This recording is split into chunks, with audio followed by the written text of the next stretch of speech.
February 27th, 1933. At 9:27 p.m., a massive fire erupts inside the Reichstag, Germany's House of Parliament. Marinus van der Lubbe, a 24-year-old half-blind Dutch communist, is found half-naked behind the building and arrested on sight. After an interrogation and trial, Marinus is beheaded 3 days before his 25th birthday. Historians argue that Gestapo police entered the Reichstag through an underground tunnel and soaked the building with chemicals and gasoline, with Marinus van der Lubbe arriving later to start the fire with his shirt. Later that evening, Adolf Hitler and Hermann Göring meet in front of the flaming debris to round up a list of communists and execute them that same night. The next day, Hitler passed the Reichstag fire decree, which suspended most civil liberties and banned publications considered unfriendly to the Nazi cause. Hitler then takes Nazi control of the German parliament, passes the Enabling Acts, and begins his invasion of neighboring countries, starting with Poland.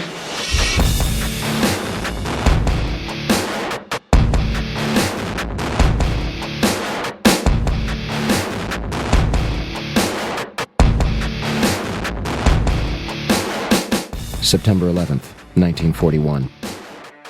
Ground is broken at the Pentagon in Arlington, Virginia, and construction begins. December 7th, 1941.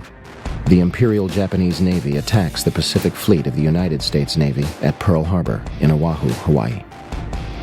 2,403 Americans are killed, and an additional 1,178 are wounded. Although Roosevelt received multiple warnings indicating that an attack was imminent, he withholds this information and informs his commanders that negotiations with Japan are underway. The Pearl Harbor Investigating Committee hears the testimony of Admiral Kimmel, who was Navy head at Pearl Harbor at the time of the Jap sneak attack. We needed one thing.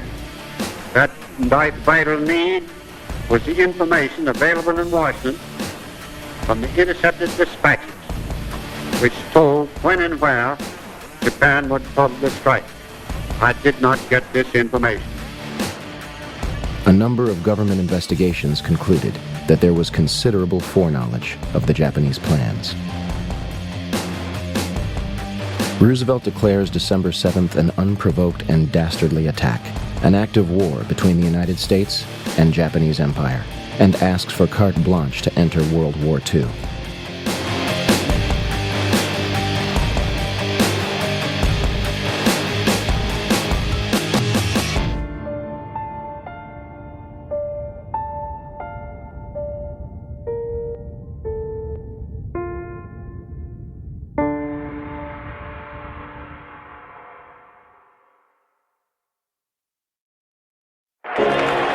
May 8th, 1945. Nazi Germany formally surrenders to the World War II Allied forces.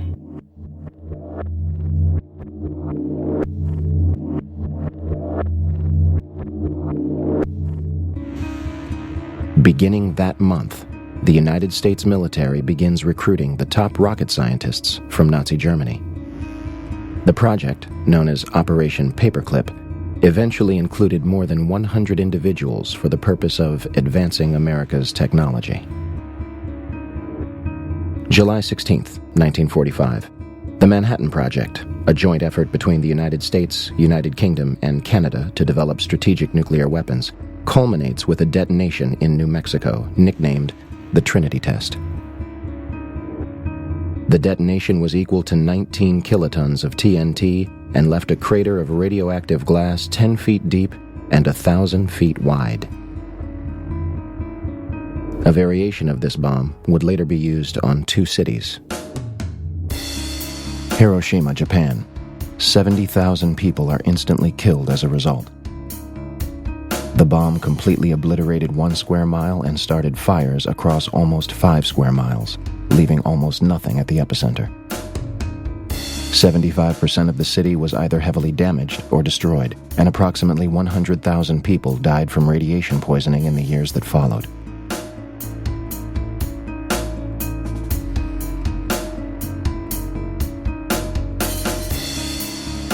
Nagasaki, Japan. 40,000 are killed and almost 30,000 are injured. The bomb destroyed 1 square mile and started fires almost 2 miles out. In the end, the Manhattan Project cost nearly $2 billion and employed more than 130,000 people at 3 different facilities across 3 different states. Research and design at Los Alamos National Laboratory and 2 sites built explicitly for the project. Uranium enrichment at Oak Ridge in Tennessee, and plutonium enrichment at the Hanford site in Washington State. At the time, it was the largest construction effort in United States history, and the entire operation was supervised by General Leslie Groves of the Army Corps of Engineers. Groves used a practice known as compartmentalization, which limits intelligence to a need-to-know basis and often leaves those working on the project in the dark. Entire communities and natives were literally packed up and moved out. Although tens of thousands of people were directly affected, the Manhattan Project was kept a secret. So secret that Vice President Harry Truman only became aware of it after President Roosevelt's death. General Groves himself claimed, "Compartmentalization of knowledge was the very heart of security. Each man should know everything he needed to know and do his job, and nothing else." To this day, much of the Manhattan Project remains classified. November 21st, 1945. The Nuremberg trials, an international tribunal to convict the Nazi Party of war crimes, commences in Germany. 12 are executed. The rest are imprisoned, acquitted, or commit suicide before trial.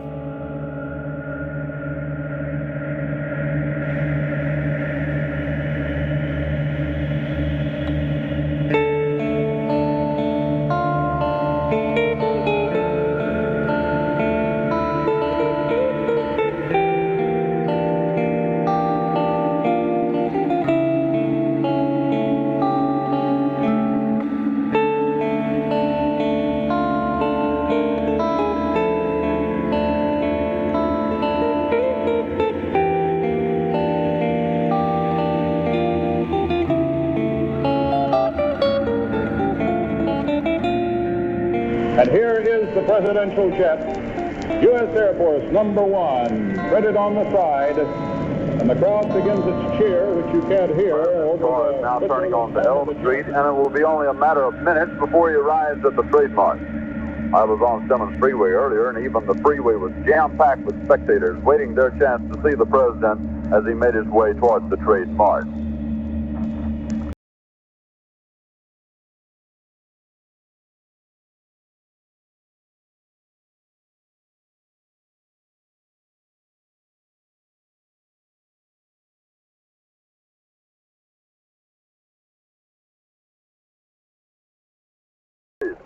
The President of the United States is dead. Swear I solemnly swear that I will faithfully execute I will faithfully execute the office of President of the United States. August 4th, 1964. 2 American ships report that they are being attacked by North Vietnamese military units in the Gulf of Tonkin off the coast of Vietnam. President Lyndon Baines Johnson immediately declares it an unprovoked attack and orders retaliatory strikes against North Vietnam, asking Congress to authorize action in Southeast Asia.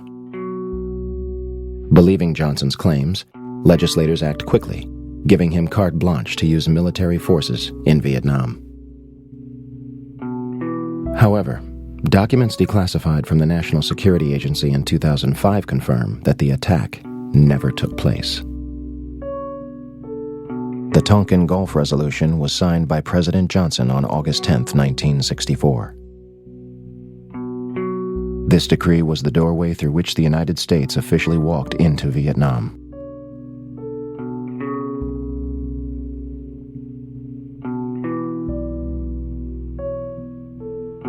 In March 1968, while on a not very routine mission, a very hard, bitterly fought search and destroy mission in a free fire zone of South Vietnam, a place called Pinkville near Quang Ngai in the northern part of Vietnam, the Army says that a platoon led by a First Lieutenant William L. Calley Jr., a 26-year-old combat veteran.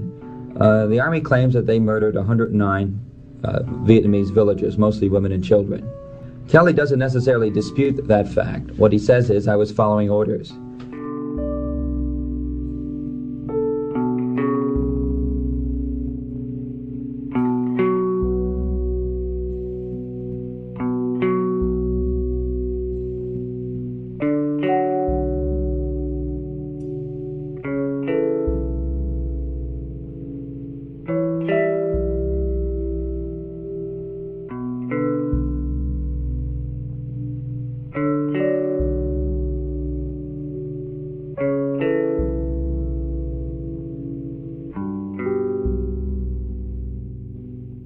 September 2000.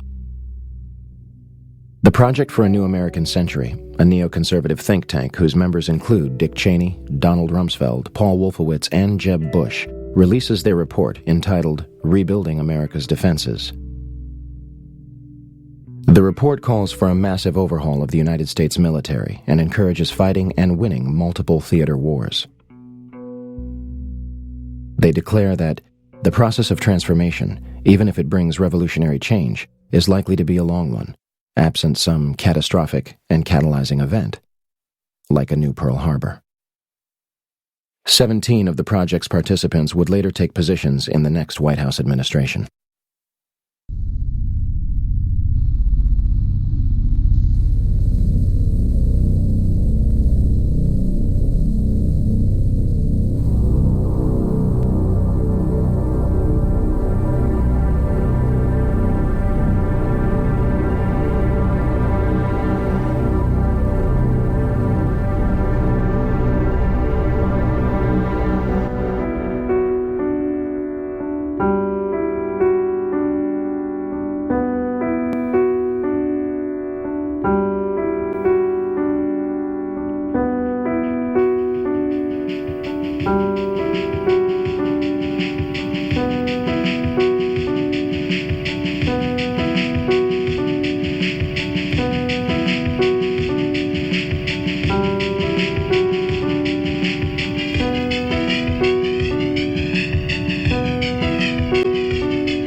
Eight years have passed since September 11, 2001.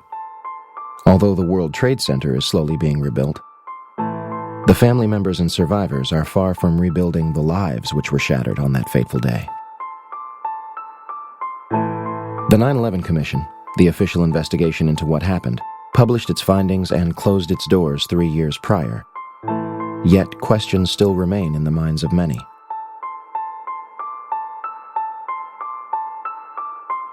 What could drive so many people to continue to question such a tragic event? The events of 9/11 were used to shape the Bush administration's entire foreign and domestic policy. If the details of the events are proven to be a lie, then the authenticity of the Bush administration's entire tenure should be in question. So we're going to take another look at September 11th, beginning with those reportedly responsible for the attacks.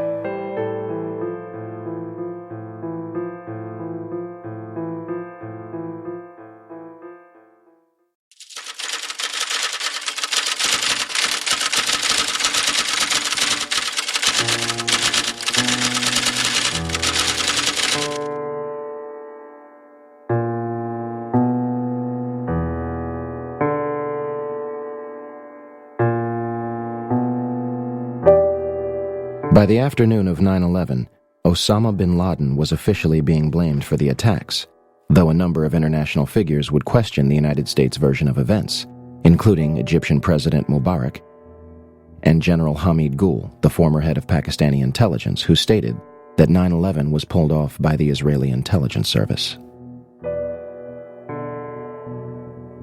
On September 16th, bin Laden officially denies responsibility on Al Jazeera television.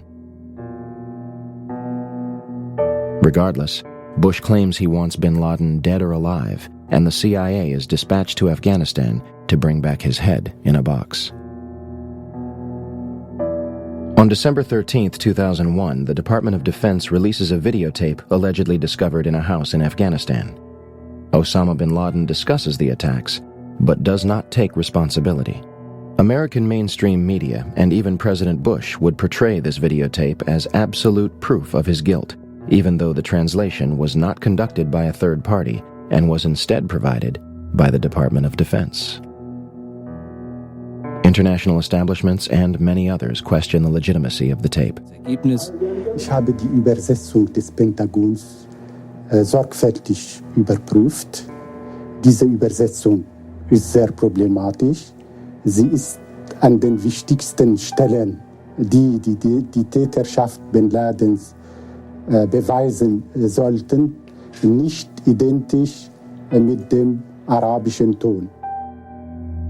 In a video aired on Al Jazeera 3 days before the 2004 presidential election, bin Laden reportedly claims responsibility for 9/11 for the first time. Al Jazeera does not say how they received the tape. The final bin Laden video was released in 2006. Does anyone else see a problem here? Osama bin Laden has never been captured or officially convicted for September 11, 2001. Although audio tapes attributed to him are occasionally released, as of this date, he is considered dead by most. As for the hijackers, the 19 hijackers were painted as radical Muslims, sneaking into the United States without any problem and raising zero suspicion as to what they were planning. First, they were not devout Muslims spending their last days preparing for paradise. In the months and weeks before the attacks, some of the hijackers are spotted several times at strip clubs and make several unexplained trips to Las Vegas. They drink heavily, receive lap dances, buy sex toys, and sleep with prostitutes, spending thousands of dollars within hours. The 9/11 Commission claims that the United States only knew of 3 hijackers prior to the attacks: Nawaf al-Hamzi, Salem al-Hamzi, and Khalid al-Midar. For starters, Al-Kai Collins says he was paid $2,500 a month as an FBI informant in Phoenix. In a stunning disclosure to ABC News, he claims that 3 years before September 11th, he began providing the FBI with information about Hani Hanjar, a young Saudi who later helped fly hijacked American Airlines Flight 77 into the side of the Pentagon. They knew he lived in Phoenix. They knew his phone number. They knew his address. They knew what he drove. They knew everything there was to know about the guy. The FBI emphatically denies that Collins provided any information about Hani Hanjar, but they do admit that they paid Collins to monitor the Islamic and Arab communities of Phoenix because of his unusual background. Once in Phoenix in 1996, the FBI asked Collins to focus on a group of young Arab men, many of whom were taking flying lessons. Hani Hanjar was part of the group. They drank alcohol. They messed around with girls and stuff like that. They all lived in an apartment together, Hani and the others. Collins said he provided the FBI with basic facts, letting the FBI take it from there. 2 of the hijackers even lived with an FBI informant in San Diego and were visited by Hani Hanjour and Mohammed Atta. Finally, an intelligence unit by the name of Able Danger claimed to have identified Mohammed Atta and 3 other hijackers 2 years before 9/11. The Department of Defense and White House, of course, officially deny it. FBI Director Robert Mueller claimed that the hijackers gave no hint to those around them what they were about. However, this turns out to be far from the truth. Shortly after Atta arrived in the country, he tried to get the U.S. government to essentially finance his plot, seeking a loan from the Department of Agriculture. Janelle Bryant is the USDA loan officer in Homestead, Florida, who Atta approached in May of 2000. Bryant says it was this television commercial about how to borrow money from the government that led Atta to the USDA office, seeking $650,000 for what he described as crop dusting. He wanted to finance a twin-engine, 6-passenger aircraft and remove the seats. And he said he was an engineer, and he wanted to build a chemical tank that would fit inside the aircraft. Bryant turned Atta down, but she spent more than an hour with him, talking, she says, of bin Laden, Al-Qaeda, and targets. She says Atta became fixated with the aerial photo of Washington on her office wall. He pulled out a wad of cash about that big around and started throwing money on my desk. He wanted that picture really bad. He asked about the Pentagon and the White House and pointed them out. He asked about the Pentagon? Yes, sir, he did. In fact, he picked out where the Pentagon was. Bryant says Atta also asked her about security at the World Trade Center and what she knew of Chicago, Seattle, and Los Angeles. Hijacker Hamza El-Ghamdi had a flight booked for later on the day of 9/11, and 2 after 9/11, 1 from LA to San Francisco, and 2 within Saudi Arabia. The complexities of the alleged hijackers are far and wide. We can only begin to scratch the surface here. They even managed to find hijacker Satam al-Sukami's passport, perfectly intact, on a sidewalk before the South Tower's collapse. Is it possible that the hijackers were merely patsies in a scheme much larger than themselves or Osama bin Laden? Be careful what we say on a loop, because these are being recorded and these tapes will be handed over. Everybody copy that? CC copy. I'm glad I'm not flying today. Don't worry, Jim. We'll carjack you on the way home. Between September 2000 and June 2001, the Federal Aviation Administration, FAA, would send fighter jets to intercept errant aircraft 67 times. Interceptions were routine and usually occur within 10 minutes of a sign of trouble, such as losing radio contact and transponder signal or flying off course. On September 11th, we are told that 4 commercial airliners were off course and out of communication, and not one of them could be intercepted. Never did in anybody's thought process about how to protect America did we ever think that the evildoers would fly not 1, but 4 commercial aircraft into precious U.S. targets. Never. Steve, I don't think anybody could have predicted that these people would take an airplane and slam it into the World Trade Center, take another one and slam it into the Pentagon. Nobody in our government, at least, and I don't think the prior government could envision flying airplanes into buildings on such a massive scale. But that turns out not to be true. U.S. military planners did envision and practice those very scenarios. As reported by USA Today, North American Aerospace Defense Command, NORAD, conducted exercises with fighter jets, simulating hijacked planes flown into the World Trade Center in the 2 years before the attacks. Pentagon planners also envisioned the attack on the Pentagon 5 months before it happened. According to this April 2001 Pentagon email, Air Force officials wanted a war game, having a terrorist group hijack a commercial airline and fly it into the Pentagon. The idea was to check response times to launch fighter jets. But according to the Pentagon email, the plan was ultimately rejected by senior Pentagon officials as too unrealistic.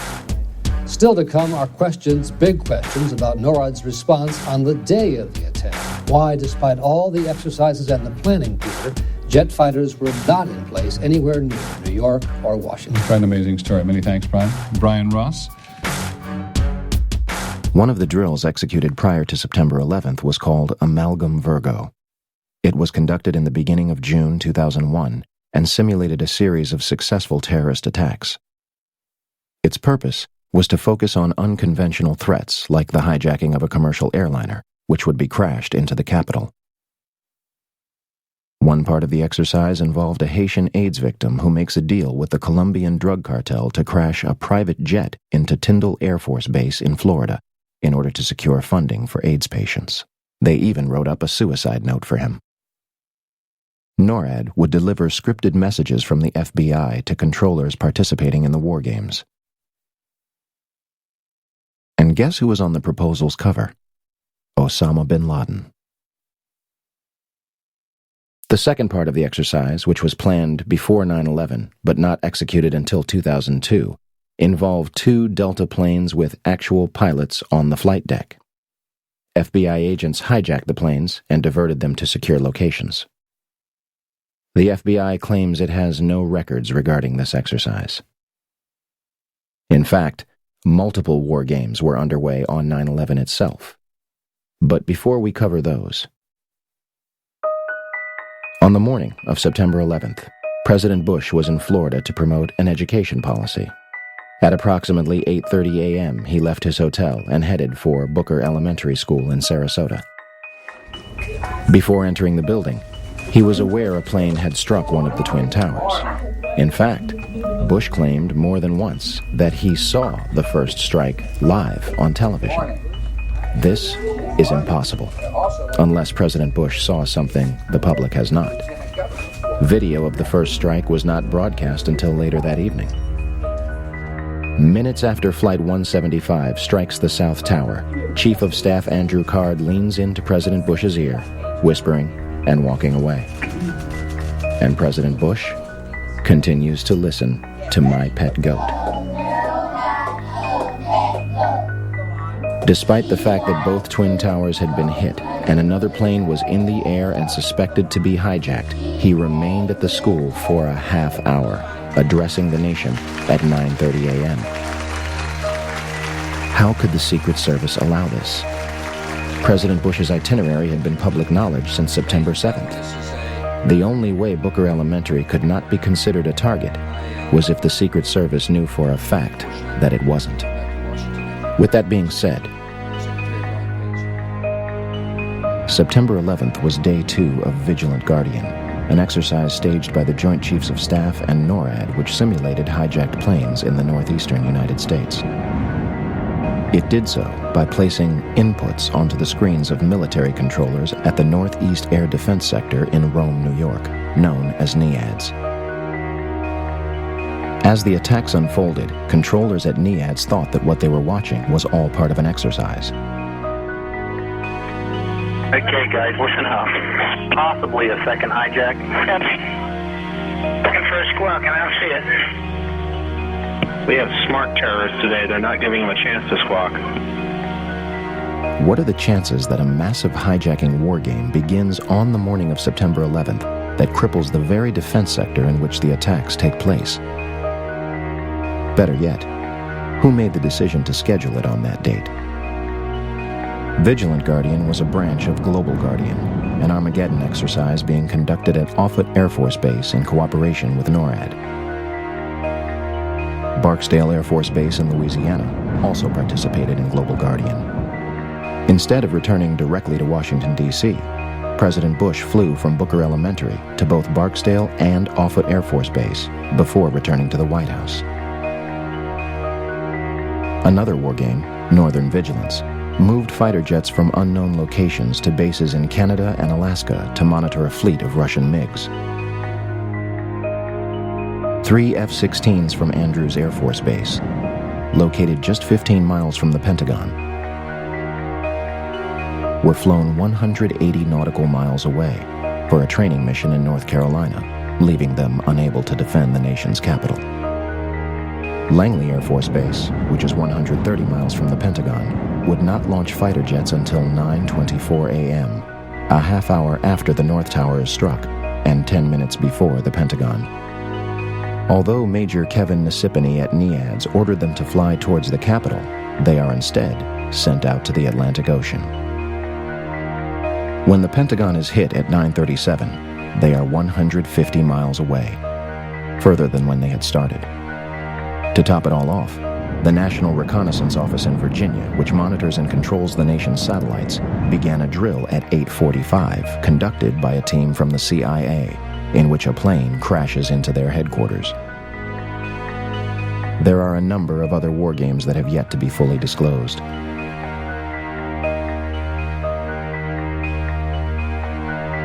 So, let's review.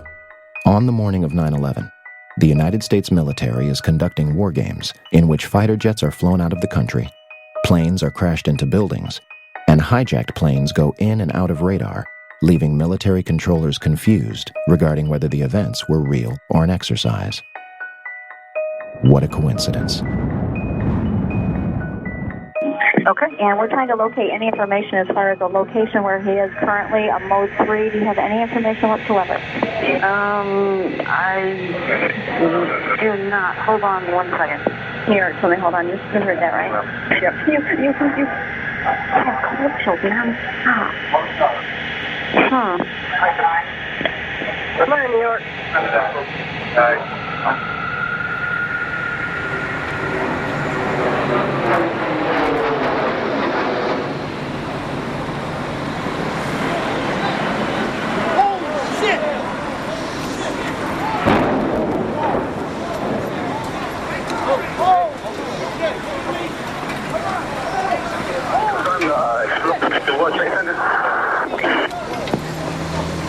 Responding 1063, World Trade Center.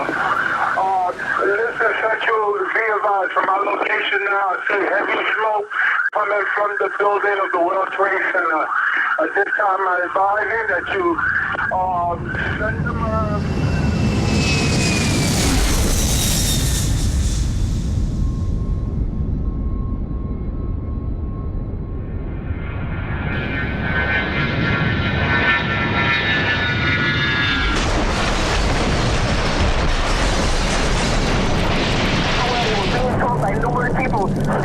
2 in the airplane went in on the other side of the World Trade Center. Plane number 2. Information headed towards Washington.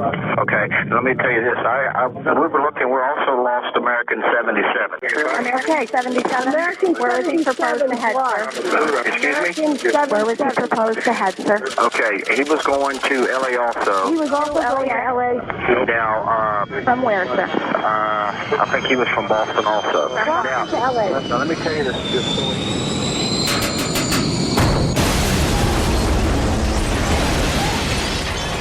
9:37 a.m., Arlington, Virginia. American Airlines Flight 77 crashes into the Pentagon, killing 125 people and injuring hundreds more. Pentagon authorities deny that the building had anti-aircraft defenses. The FBI arrives within minutes, and the site is declared a federal crime scene, becoming their exclusive responsibility. The Pentagon initially denies that their cameras captured the crash. However, in March 2002, 5 images are released to the press, though the Department of Defense does not take responsibility for their release. For years, those 5 frames were the only public footage of the Pentagon attack. That changes in October 2004, when Scott Bingham files a Freedom of Information Act requesting videotapes that captured the impact of Flight 77. Special Agent McGuire of the FBI located a CD-ROM that contains copies of 2 recordings made by security cameras, released on March 16, 2006.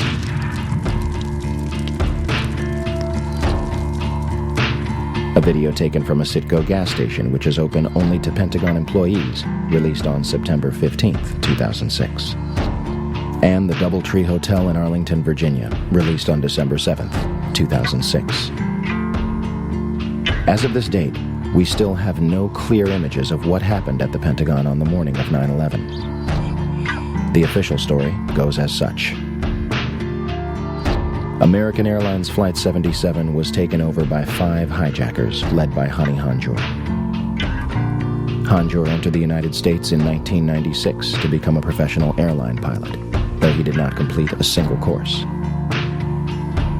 On the morning of 9/11, Hani and his 4 accomplices traveled to Dulles International Airport outside Washington, D.C. They had spent the past weeks at the Valencia Motel in Laurel, Maryland, 6 miles from the National Security Agency. All 5 set off metal detectors and are subjected to additional screening. Yet, all of them proceed to board American Airlines Flight 77, which is described by the Washington Post as unusually light on passengers. Out of 188 seats, 64 would be filled. In fact, all 4 planes involved in 9/11 would be at approximately 30% capacity. The hijackers will board alongside Barbara Olson, the wife of Solicitor General Ted Olson, and a number of employees from Boeing, Raytheon, the Department of Defense, Lockheed Martin, American Airlines, the Navy, Army, and other government agencies.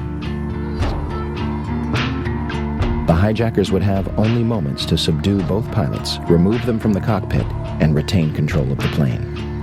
Flight 77 is allegedly taken over without incident at 8:51. No mayday, no evasive maneuver, no sign of struggle. All commercial pilots are trained to send a 4-digit code, 7500, in the event of a hijacking. We are told that none of the 4 pilots on 9/11 did so. The plane soon after begins turning off course. Flight 77's transponder shuts off, and it disappears completely from radar. Flight 77 allegedly flies completely undetected back to Washington from the Kentucky-Ohio border, reappearing on radar screens at 9:32.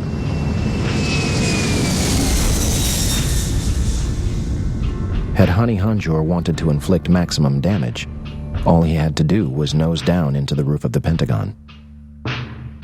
Instead, he begins a complicated 330-degree turn, dropping 7,000 feet and exposing himself for an extra 3 minutes while executing a maneuver described by experienced pilots as nearly impossible. In essence, an amateur pilot who was unable to control a Cessna in August 2001 executed this nearly impossible maneuver in a 757 with skilled precision a month later. Flight controllers at Dulles International Airport were convinced that the plane was a military aircraft. Todd Lewis is working radar at Dulles Airport. One of my colleagues saw a target moving from the northwest to the southeast. And it was just a countdown, 10 miles west. And she notified the supervisor. 9 miles west. But nobody knew that was a commercial flight at the time. Nobody knew that was American 77. What did you think? It was a military flight of some kind? I thought it was a military flight. I thought that Langley had scrambled some fighters, and it was almost a sense of relief. This must be a fighter.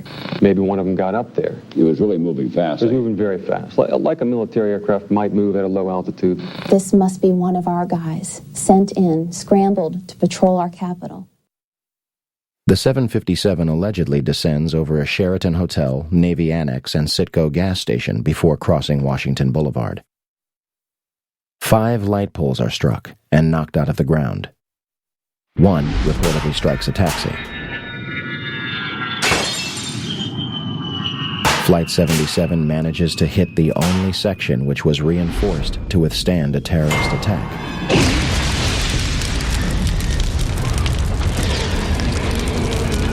Including reinforced steel and blast-resistant windows 1.5 inches thick.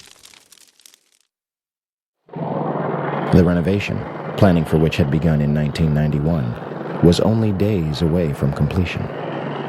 Ironically, had the plane struck anywhere else, the casualties and damage would have been far greater.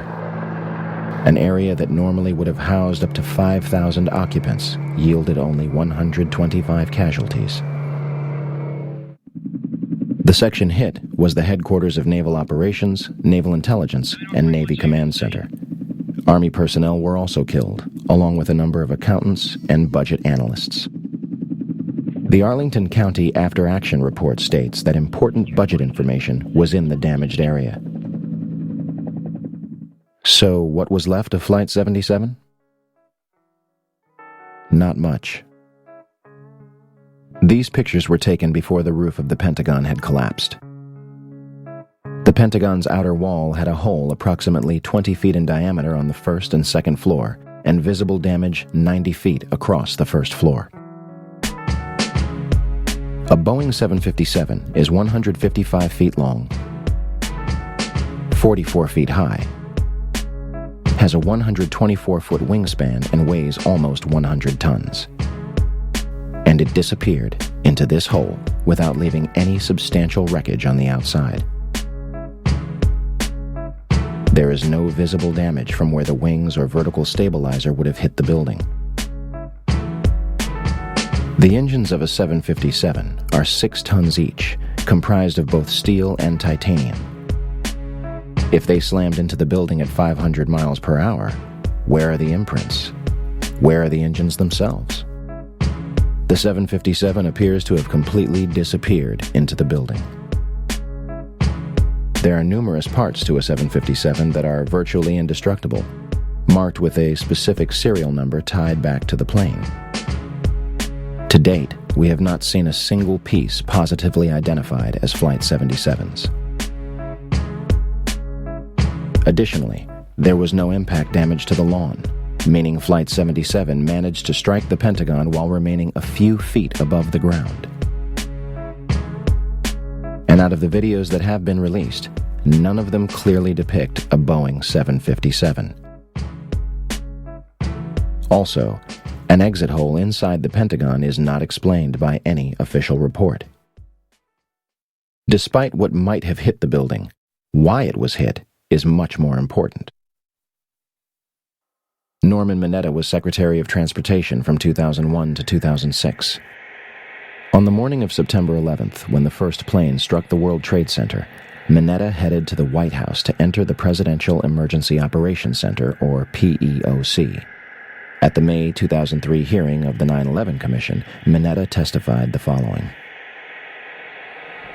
During the time that the airplane coming in to the Pentagon, there was a young man who would come in and say to the Vice President, the plane is 50 miles out. The plane is 30 miles out. And when it got down to the plane is 10 miles out, the young man also said to the Vice President, do the orders still stand?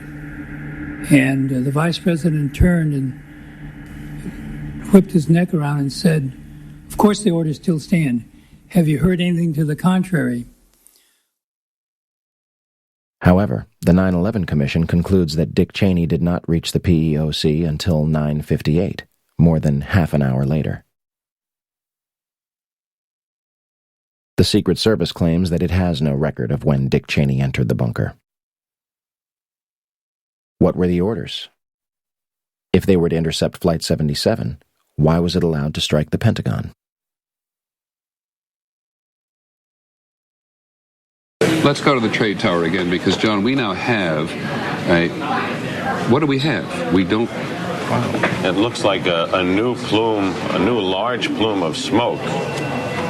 That's the scene at this moment at the World Trade Center. Dan Daler from ABC's Good Morning America is down in the general vicinity. Dan, can you tell us what has just happened? Yes, Peter, it's Don Daler down here. I'm 4 blocks north of the World Trade Center. The second building that was hit by the plane has just completely collapsed. The entire building has just collapsed, as if a demolition team set off. When you see the old demolitions of these old buildings, it folded down on itself, and it is not there anymore. Wow. Generally speaking, for a building to collapse in on itself like that, it would seem to indicate that there could have been an explosion, a bomb planted on the ground that would make the building collapse within itself. 10 o'clock Eastern Time this morning, just collapsing on itself. This is a place where thousands of people work. We have no idea what caused this. Almost looks like one of those planned implosions. If you wish to bring anybody who's ever watched a building being demolished on purpose knows that if you're going to do this, you have to get at the under infrastructure of a building and bring it down.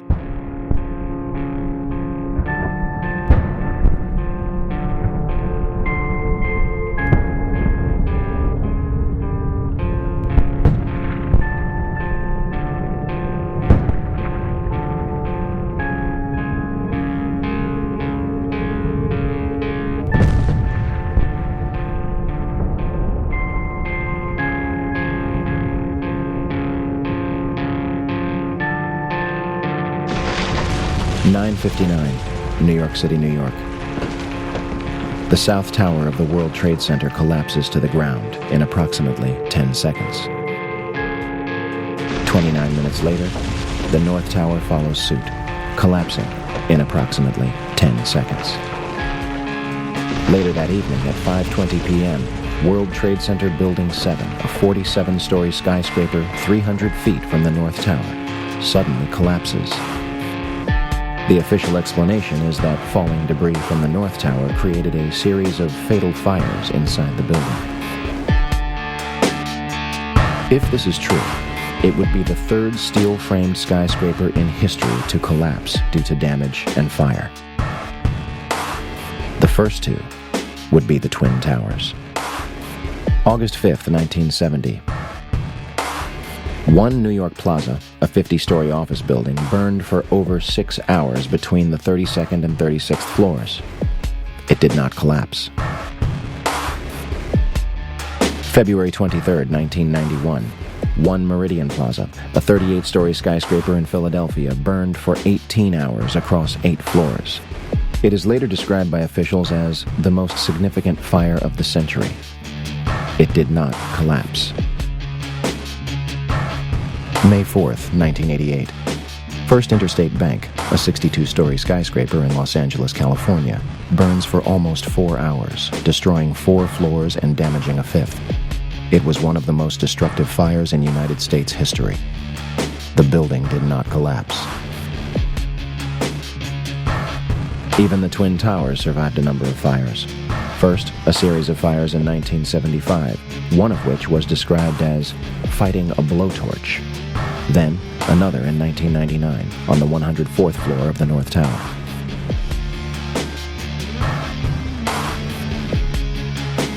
Yet on September 11, 2001, the Twin Towers burned for 56 and 103 minutes before collapsing completely to the ground. One might argue that this was due to their construction. The Twin Towers were composed of 200,000 tons of steel, 425,000 cubic yards of concrete, 106 elevators, 43,600 windows, and a 360-foot television antenna atop the North Tower. The core of each tower was a rectangular pillar 87 by 133 feet, comprised of 47 steel box columns ranging from 36 by 16 to 52 by 22 inches. The North Tower was completed in 1970, standing at 1,368 feet tall, and the South Tower was completed in 1973, clocking in at 1,362 feet tall, making them the tallest buildings in the world at the time. They were designed to withstand multiple impacts from a Boeing 707, which was the largest aircraft at the time. And we are told that these massive structures were destroyed by 10,000 gallons of jet fuel. A perfectly symmetrical collapse resulting from asymmetrical damage, with the collapse following the path of greatest resistance. The National Institute of Standards and Technology, NIST, eventually concluded in August 2005 that they found no evidence suggesting that the Twin Towers were brought down in a controlled demolition. It's funny they would name it the Report on the Collapse of the Twin Towers, because the report does not explain how the Twin Towers actually collapsed. claiming that it does not actually include the structural behavior of the tower after initiation was reached and collapse became inevitable. 10,000 pages, and not a single one to actually explain how the towers came down the way they did. NIST admitted in April 2007 that they are unable to provide a full explanation of the total collapse, and also that they conducted no tests for explosive residue. Luckily, somebody has. My name is Jeanette McKinley. I was a resident of Lower Manhattan, living directly across the street from the World Trade Center on September 11th. I'd been living there for 4 years. I loved living there. When I think back about it, it's really the time of my life. And so on September 11th, I was I was writing emails. I was sitting at my computer. Boom. I could immediately see the flames. I was close enough that I could literally just turn my head, and there it was with the building burning. I was with my friend Jim Lecce. We watched everything out the window. He was fixated, taking photographs, and whenever I mentioned leaving, he never wanted to leave. He said to me, "This is history. Don't you realize we are watching history happen? We're part of history. Why would we leave?" I was in the kitchen. I was in my kitchen. I had flowers in my hand, and the building starts coming down. Our windows blew in. He came running across the apartment. "Get out of here, the building is coming down." Well, it sounded like it was coming down on us. That cloud, there was a debris cloud created by when the Tower 2 fell.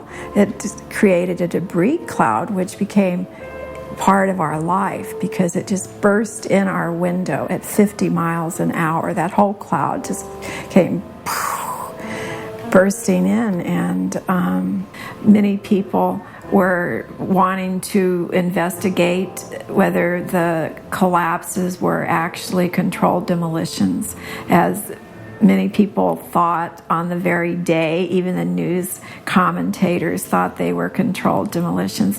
So there was a lot of controversy about whether they were or not. And friends of mine that knew that I had the dust were also knew a scientist, Stephen Jones, at BYU. My name is Dr. Stephen Jones. I have a PhD in physics from Vanderbilt University, 1978. I have a Bachelor of Science degree from Brigham Young University, 1973. I graduated magna cum laude. I went after the PhD work. I did postdoctoral work at Los Alamos Maison Physics Facility. In June 2007, I was examining a dust sample which I'd obtained from Jeanette McKinley. I was using a loupe and also just looking at it with my eyes and an ordinary optical microscope, although stereo, so that I could see better in 3 dimensions.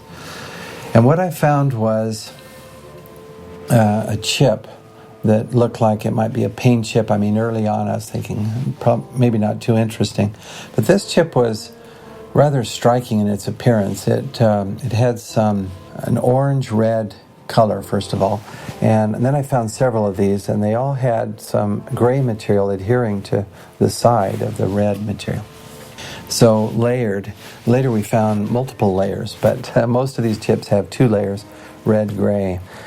I did take one of these chips then to the electron microscope, the scanning electron microscope, and we looked at it with the electron microscope, and then we used a system where we could determine the elements. What we found in the red material is a combination of aluminum and iron oxide, and these are the components of thermite. Of course, now we looked with an electron microscope, we looked deeper and deeper, a higher and higher magnification. And I pulled in colleague of mine, Dr. Jeffrey Ferrer, he's an expert on the electron microscope machine. So he actually broke a piece off of one of these red chips, and then later he did 4 different samples, broke a piece off. That gives you a fresh surface. Because in the dust, there's all sorts of stuff. There's zinc and titanium and calcium, all sorts of stuff. So he broke off a tip, you see, so we could look at a fresh surface. And then what you see in all 4 samples that we studied in this detail: carbon, which is significant, oxygen, iron, and aluminum. We looked at this, and these, again, are the ingredients, except for the carbon. And we found that experimenters working with superthermite, trying to beef it up, make it more explosive, tailoring it to different weapons applications, they would have silicon in there and an organic material, which means a carbon. So a polymer such as Viton, they would add to this to give it the properties they wanted. So that fit. Now, see, that was surprising to me to see silicon and carbon, but then we find in the literature that's what these guys are doing in the weapons labs, Livermore and Los Alamos. They're adding organic, because that gives you a gas production. When the thermite goes off, now you also have gas production, which gives you the explosive force, for instance. I suggested that we take a sample of this red-gray chip material and run it through a very sensitive instrument called a differential scanning calorimeter. And he did that. What it does, you heat the temperature slowly, and the material will react if it's going to. And if it reacts and produces heat, you'll get a spike in your calorimeter. And then if it reacts quickly, it'll be a narrow spike. If it, say, burns over a long period of time, you'll see a big broad spike. And the total area there is the total amount of energy released. And it gives you a lot of information. What we found, what Dr. Ferrer found first, and he was real excited when he told me about this, he took one of these chips and he put it in the differential scanning calorimeter, and sure enough, it went off at right about 430 centigrade, but more importantly, the peak was high, which means a lot of energy released, and narrow, which means, in his terms, it blew up. You know, you say, man, this is it. This stuff blows up. It behaves just like it has the ingredients of nanothermite. He said, well, there should be, in a thermite reaction, you should produce molten iron. So you should see some spheres of iron. Think of spraying water in the air, and you get droplets that are more or less spherical because the surface tension pulls the liquid into a sphere. It's very simple. Same thing with molten iron from the thermitic reaction, whether it's ordinary conventional thermite or the super nanothermite. Either way, you get this molten iron, and you should get these droplets of iron. So we said we got to look for those. You know, if you don't find those, maybe who knows what it is. But we got to find droplets of molten iron. Otherwise, we're not sure we had the thermite reaction, the thermitic reaction. In this case, it's a nanothermite. So we looked, and wow, what a beautiful sight! As you look at this, after the red material is reacted, there are these little spheres, just tons of them. And we compared the traces that we got in this sophisticated calorimeter with traces obtained with known thermite. These are published data, and our peak is actually narrower. I mean, this stuff goes off with very rapidly, and more energy also than had been reported by these other researchers working with known nanothermite. As if explosive residue in the dust was not enough, there are other disturbing aspects of the Twin Towers' collapse. Both the North and South Tower collapsed at nearly free-fall speed, 110 stories, reducing itself to a pile of twisted steel and pulverized concrete and building materials in approximately 10 seconds. The Twin Towers combined contained almost 500,000 tons of concrete. This was turned into particles the size of talcum powder, blanketing lower Manhattan in a fine dust. It also turns out that molten metal exceeding 2,000 degrees Fahrenheit was discovered in the rubble of Ground Zero, underneath the Twin Towers and Building 7. Firefighters, emergency workers, police, officials, even Rudy Giuliani testified to these massive temperatures. Even after heavy rain on September 14th and 21st, a constant stream of fire retardants and water described as creating a giant lake, these fires were not put out until December 13th, 2001, making it the longest burning structural fire in history. If one were going to bring down the Twin Towers in a controlled manner, you would have to simultaneously sever the 47 central support columns at the base of the building. Maybe that's why a large number of eyewitnesses reported massive explosions at the base of the Twin Towers, some before the planes had even impacted the building. In fact, large amounts of white smoke appear at the base of the South Tower just minutes before its collapse. Do you still think that jet fuel brought down the Twin Towers? In almost all the videos of the collapses, violent ejections appear 20 to 60 stories below the demolition wave. Here,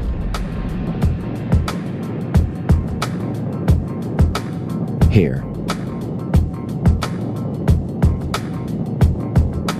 here,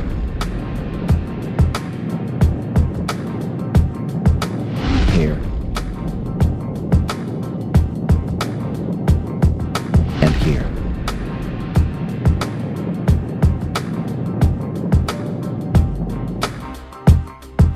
I know what you're thinking. If explosives or incendiaries were in the building, how would they get in there without anyone noticing? A December 2000 assessment of the World Trade Center recommended immediate renovation work on the steel columns contained within elevator shafts of both Twin Towers. Turner Construction, a company located on the 38th floor of the North Tower, was selected to do the job. Turner's CEO at the time was Tom Leppert, who had personal ties to George W. Bush and Carlos Gutierrez, Secretary of the Department of Commerce. The Department of Commerce is in charge of NIST, an agency that may sound familiar. Turner Construction also did fireproofing work on the very floors that were struck by Flights 11 and 175. Of course, all documents pertaining to Turner's work on the Twin Towers were destroyed on 9/11. In addition, President Bush's brother, Marvin, was on the board of directors at Securicom from 1993 until fiscal year 2000. Securicom, later known as Stratesec, was an electronic security company backed by Kuwait American Corporation, which provided security for United Airlines, Dulles International Airport, and from the early 1990s up to 9/11, the World Trade Center. According to the Port Authority, there are no records pertaining to the work that the company performed on the World Trade Center. So, a company with ties to the government agency that eventually investigated the collapse was responsible for doing renovation work inside the Twin Towers, and the building's security was run by a company with family ties to President Bush. And we have no records to prove what they did inside the buildings.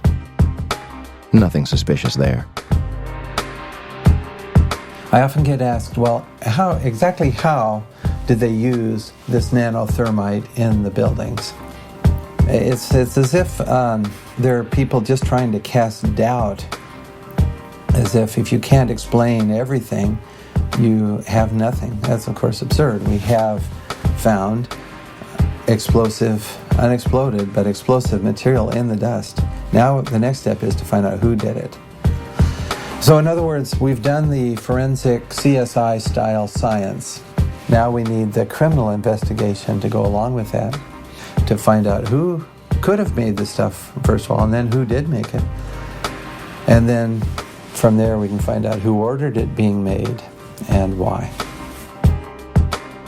If only we could have examined the steel from the World Trade Center. Unfortunately, the debris was almost immediately shipped overseas, being sold to the lowest bidder.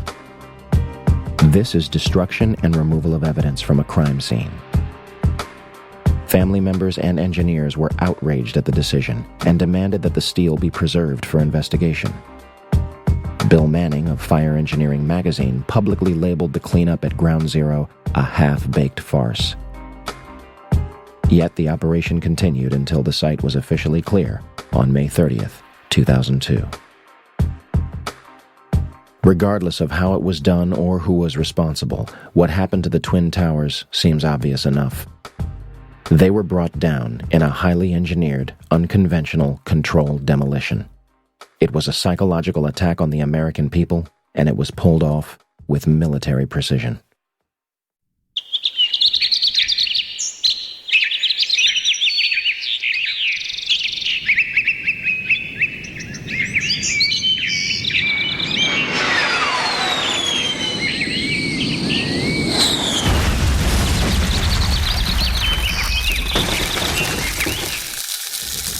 (10:03 a.m., Shanksville, Pennsylvania. United Airlines Flight 93 allegedly crashes into an abandoned strip mine at 580 miles per hour, 20 minutes flying time from Washington, D.C. Speculation ran rampant that the plane had been shot down. First, the story was that passengers overtook the plane and sacrificed themselves to prevent further casualties. The 9/11 Commission eventually concluded that hijacker Ziad Jarrah crashed the plane into the ground.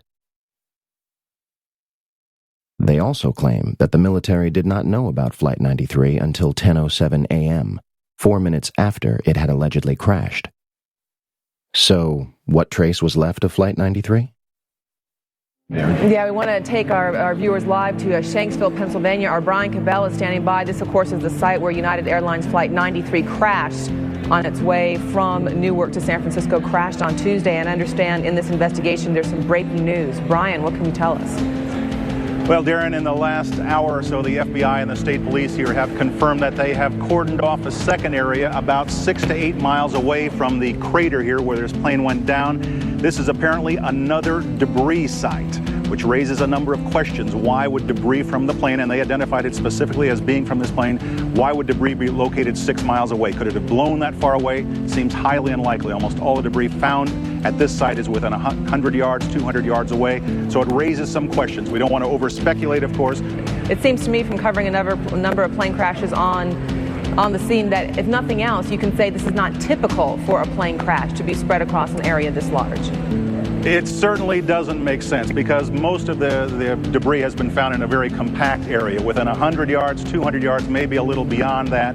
And then all of a sudden they're telling us 6 miles away they have another concentration of debris. They say it's very small pieces. Most of these are very small pieces. Most of the pieces here are no bigger than the size of a briefcase, they say, and the pieces 6 miles away maybe even smaller than that.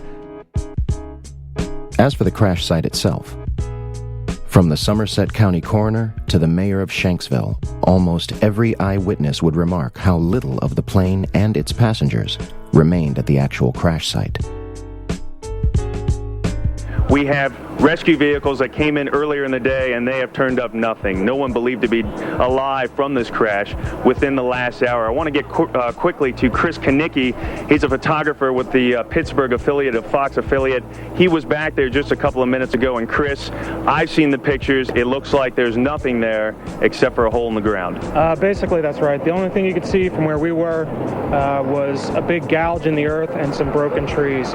We could see some people walking around in the area, but from where we could see, there wasn't much left. Any large pieces of debris at all? No, there was nothing that you could distinguish that a plane had crashed there.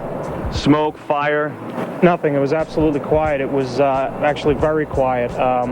Just a couple of people walking around. They looked like part of the NTSB crew walking around looking at the pieces. How big would you say that hole was? From my estimates, I would guess it was probably about 20 to 15 feet. Long and probably about 10 feet long or 10 feet wide. What could you see on the ground, if anything, other than dirt and ash? And you couldn't see anything. You could just see dirt, ash, and people walking around, broken trees. There is zero historical precedent for a large commercial airplane and its passengers completely disintegrating upon impact, regardless of speed, cause, or crash site. Turkish Airlines Flight 981 began breaking apart in mid-air after suffering extreme decompression and crashed into a forest. All 346 people were killed. 40 bodies were recovered, 6 of them still in their seats. Air India Flight 182 was blown up in mid-air by a bomb over the Atlantic Ocean. Wreckage from the plane and 131 bodies were recovered, with autopsies performed. Japan Airlines Flight 123 suffered mechanical failures 12 minutes into its flight and crashed into a mountain. It remains the single deadliest aircraft incident in history. Wreckage and even 4 survivors out of the 500 passengers were recovered. Those are just 3 examples. And yet, on September 11, 2001, we are told that a 757 crashed into a field and left virtually no identifiable wreckage or passengers. The Department of Environmental Protection also reported in October 2001 that no trace of jet fuel was found in groundwater or soil at the crash site. Flight 93 allegedly crashed with over 5,000 gallons, 37,500 pounds of jet fuel left. How is this possible? In 2006, during the trial of the alleged 20th hijacker Zacarias Moussaoui, the FBI provided a batch of evidence that allegedly survived a catastrophic crash in near-perfect condition. Among the exhibits were a red bandana, a Kingdom of Saudi Arabia driver's license, John Talagnani's driver's license, and flight attendant C.C. Lyle's personal effects, including her driver's license and Marriott hotel card.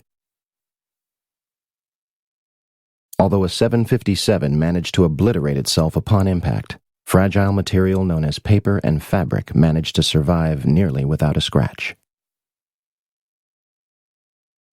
The FBI also releases pictures of an engine and 2 pieces of fuselage. It is unspecified where those were found. What really happened near Shanksville, Pennsylvania on 9/11 remains a mystery. But one thing seems clear. A 757 did not crash intact into a field in Shanksville, Pennsylvania.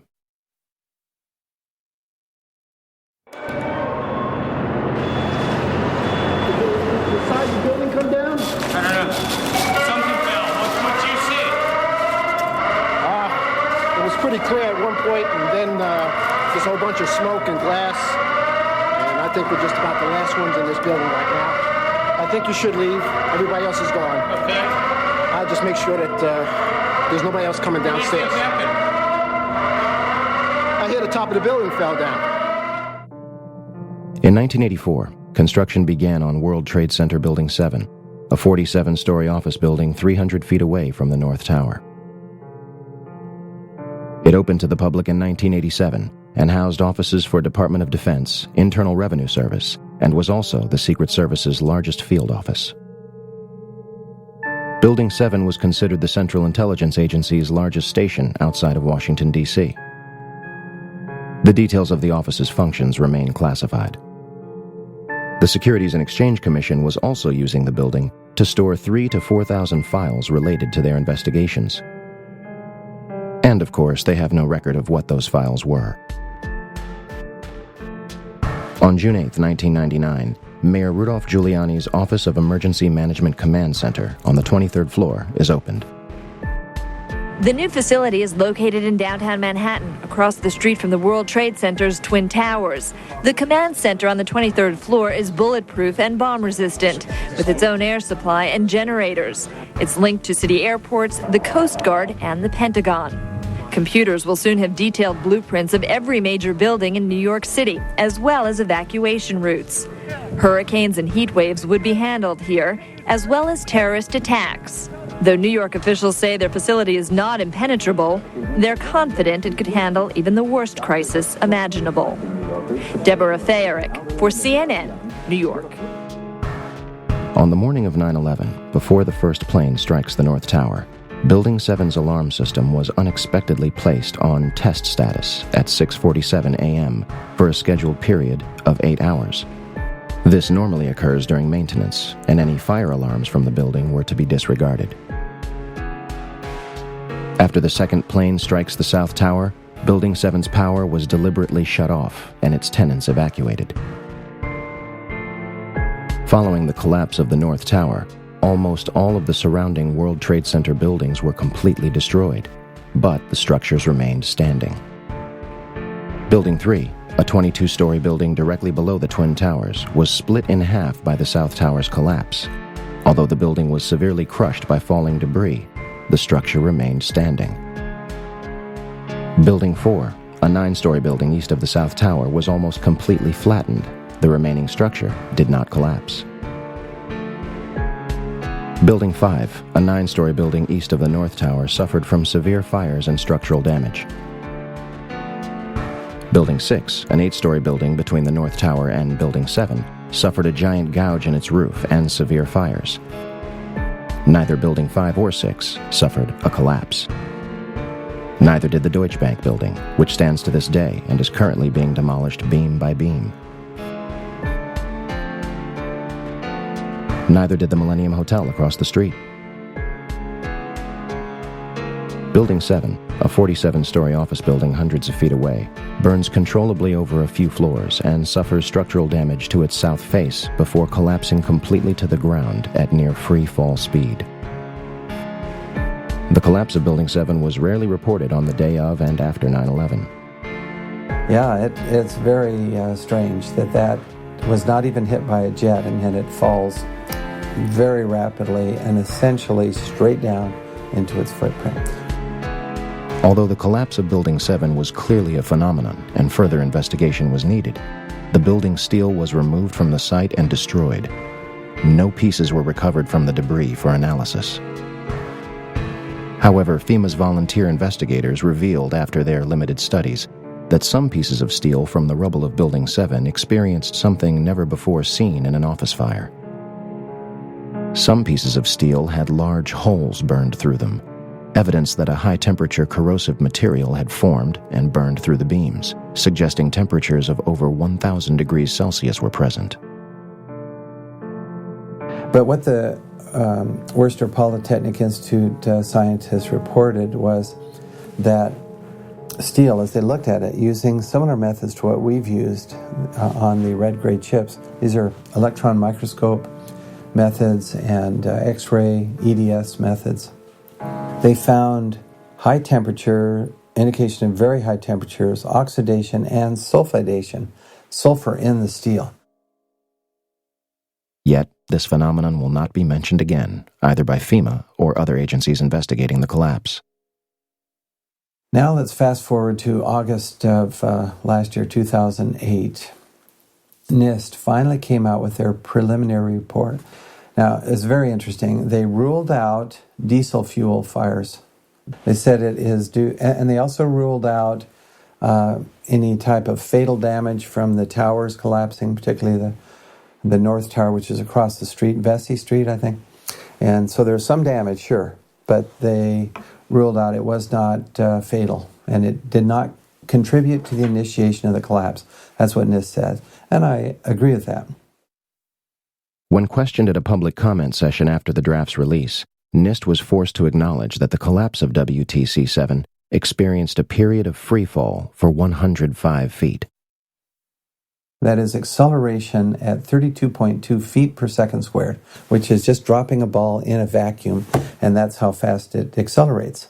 Finally, in their final report, they have this agreement, having been with Chandler and with my comment also, that there was indeed acceleration, not just constant speed, and acceleration at the acceleration due to gravity. In other words, free fall. And they even mentioned free fall for about 105 feet.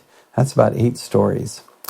Now that means, according to what they had previously said in August, which is correct, earlier, August 26th, nothing is in the way of the roof. Nothing.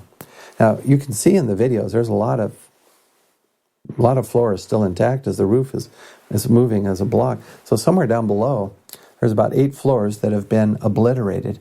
I mean, you can't just have the floors sitting there stationary, because that would be mass in the way, and that would slow this acceleration down. Nothing's in the way. The only way I can see how to do that is with controlled demolition, with explosives to remove that. That's what you do in controlled demolition. You get all this material out of the way, then the upper block travels at close to free fall. In this case, at free fall. It's really amazing.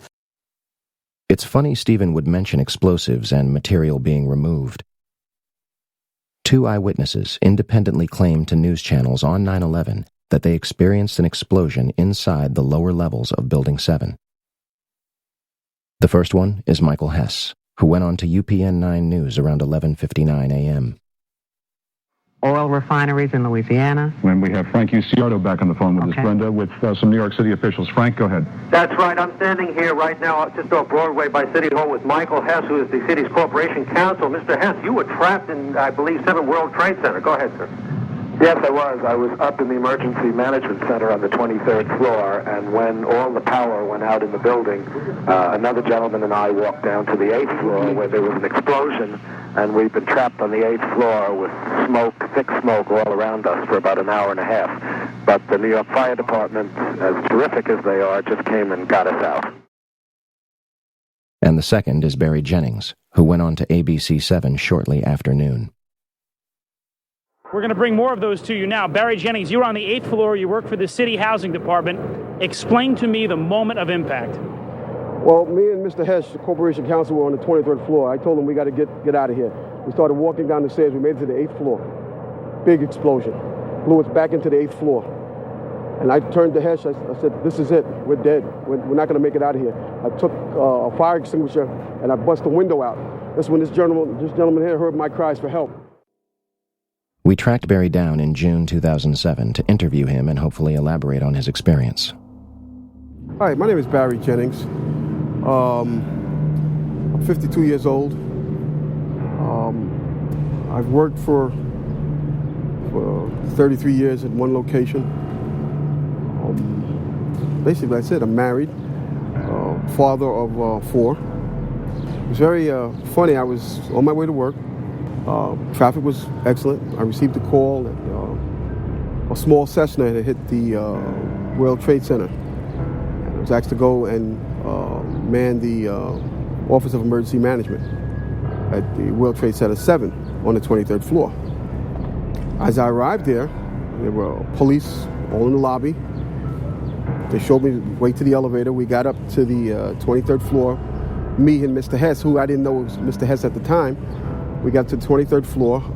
We couldn't get in. We had to go back down. Then security and police took us to the freight elevators where they took us back up, and we did get in. Upon arriving into the OEM EOC, we noticed that everybody was gone. I saw coffee that was on a desk. Still, the smoke was still coming off the coffee. I saw half-eaten sandwiches. And only me, Mr. Hess, was up there. After I called several individuals, one individual told me that to leave and leave right away. Mr. Hess came running back in and said, we're the only ones up here, we got to get out of here. He found the stairwell. When we reached the 6th floor, the landing that we were standing on gave way. There was an explosion and the landing gave way. And I was left there hanging. I had to climb back up, and now I had to walk back up to the 8th floor. After getting to the 8th floor, everything was dark. It was dark and it was very, very hot. Very hot. I asked Mr. Hess to test the phones as I took a fire extinguisher and broke out the windows. Once I broke out the windows, I could see outside below me. I saw police cars on fire, buses on fire. I looked one way, the building was there. I looked the other way, it was gone. I was trapped in there for several hours. I was trapped in there when both buildings came down. The firefighters came. They came to the window, because I was going to come out on the fire hose. I didn't want to stay there any longer. It was too hot. I was going to come out on the fire hose. They came to the window. They started yelling, do not do that. It won't hold you. And then they ran away. See, I didn't know what was going on. That's when the first tower fell. When they started running, the first tower was coming down. I had no way of knowing that. Then I saw them come back. Now I saw them come back with more concern on their faces. And then they ran away again. The second tower fell. So as they turned and ran the second time, the guy said, "Don't worry, we'll be back for you." And they did come back. This time they came back with 10 firefighters. And they kept asking, "Where are you? We don't know where you are." I said, "I'm on the north side of the building," because when I was on the stairs, I saw north side. All this time, I'm hearing all type of explosions. All this time, I'm hearing explosions. And I'm thinking that maybe it's the buses around me that were on fire, the cars on fire. I don't see no, but I'm still hearing these explosions. When they finally got to us, and they took us down to what they called the lobby, because I asked them, I said, when we got down there, I said, "Where are we?" He said, "This was the lobby." And I said, "You got to be kidding me." It was total ruins. Total ruins. Now keep in mind, when I came in there, the lobby had nice escalators. It was a huge lobby. And for me to see what I saw, it was unbelievable. And the firefighter that took us down kept saying, "Do not look down." And I kept saying why. He said, "Do not look down." And we were stepping over people. And you can feel when you're stepping over people. They took us out through a hole that I don't know who made this hole in this wall. That's how they got us out. They took us out through a hole, through the wall, to safety. As they were taking me out, one firefighter had fallen. I believe he was having a heart attack. But before that, this big giant police officer came to me. And he says, "You have to run." I said, "I can't run. My knees are swollen." He said, "You're going to have to get on your knees and crawl in." He said, "Because we have reports of more explosions." And that's when I started crawling. And I saw this guy fall behind me. And his comrades came to his aid. They dragged him to safety. I was looking for an ambulance for my knees. And at that time, they told me, "We got to walk 20 blocks to refuge." Before I got there, Eyewitness News grabbed me and started interviewing me. That's basically it. This is where the story takes a turn for the worst. In late August 2008, comments began appearing on YouTube videos of Barry's testimony, claiming he had passed away on August 19, 2008. 2 days before NIST releases its draft report on WTC-7, which directly contradicts Barry's testimony and claims that no explosions occurred inside the building. They explicitly claim there were no witness reports of such a loud noise. To date, the only publicly available information is that Barry was in perfect health before suddenly being admitted to the hospital and subsequently passing away on August 19, 2008. A private investigator, when hired to investigate the disappearance of Barry Jennings, replied, "Due to some of the information I have uncovered, I have determined that this is a job for the police. I have refunded your credit card. Please do not contact me again concerning this individual." In conclusion, 2 men inside World Trade Center Building 7, a skyscraper that housed numerous government agencies whose duties are unknown to the public, are almost killed by an explosion before either of the Twin Towers fell. Although it is damaged far less than any other surrounding World Trade Center buildings, at 5:20 p.m., it collapses into its own footprint, experiencing 105 feet of freefall and barely damaging surrounding structures. And the official government report, which takes almost 7 years to write, says it was all due to fire. My mind is still there. That day I'll never forget. And the explanations that were given to me is totally unacceptable. Totally unacceptable. Because as I stated, I was there. I lived it. I lived through it. Actually, I thought I was going to die that day. Because me and Michael Hess did get on our knees and start praying when we saw that there was nobody coming, there was no hope. We did get on our knees and start praying. And then there was a fireman that shined the light and says, "Anybody in here?" Those are the sweetest words I ever heard. Is there anybody in here? And I, at that time, I told Mike, I said, Mike, you better get under the desk and pray to who you're going to pray to, because I'm going to pray to who I'm going to pray to, because it doesn't look like we're going to make it. And that's when that fireman came and saved our lives. When I got home, I sat down in front of the TV, and my wife said, why do you keep watching this? Why do you keep... I couldn't stop watching it. And that's when I found out Building 7 came down. I was so surprised. And I'm saying to myself, why did that building come down? And I knew why it came down, because of the explosions.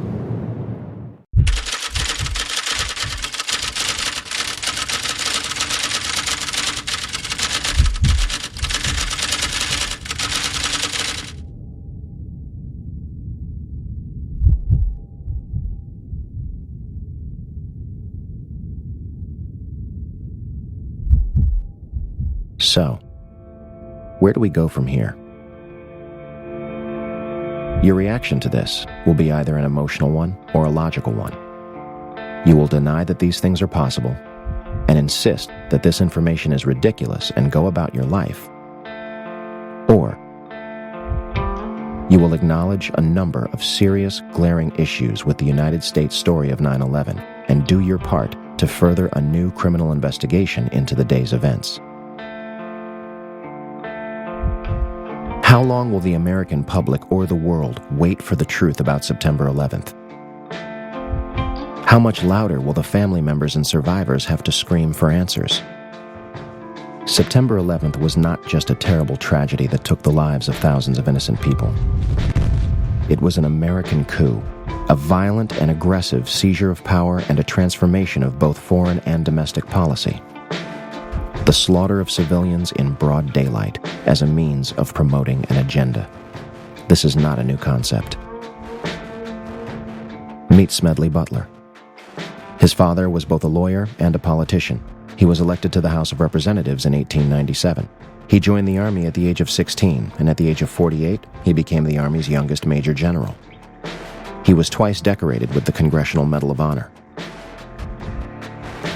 In July 1934, Butler was approached by two men who offered him $30 million and the support of 500,000 troops and the mainstream media to lead a coup against President Roosevelt and remove him from office. Butler pretended to go along with it, eventually meeting with the main conspirators behind the plot. The DuPont family and leaders of U.S. Steel, Heinz, Standard Oil, General Motors, Chase National Bank, Goodyear Tires, and last but certainly not least, Prescott Bush himself, President George W. Bush's grandfather. The intention was to install a fascist regime like the ones in Nazi Germany and Communist Russia, in hopes of beating the Great Depression. Butler attempted to blow the whistle on the plot, testifying before a committee of House Representatives John McCormick and Samuel Dickstein. Want to guess what happened?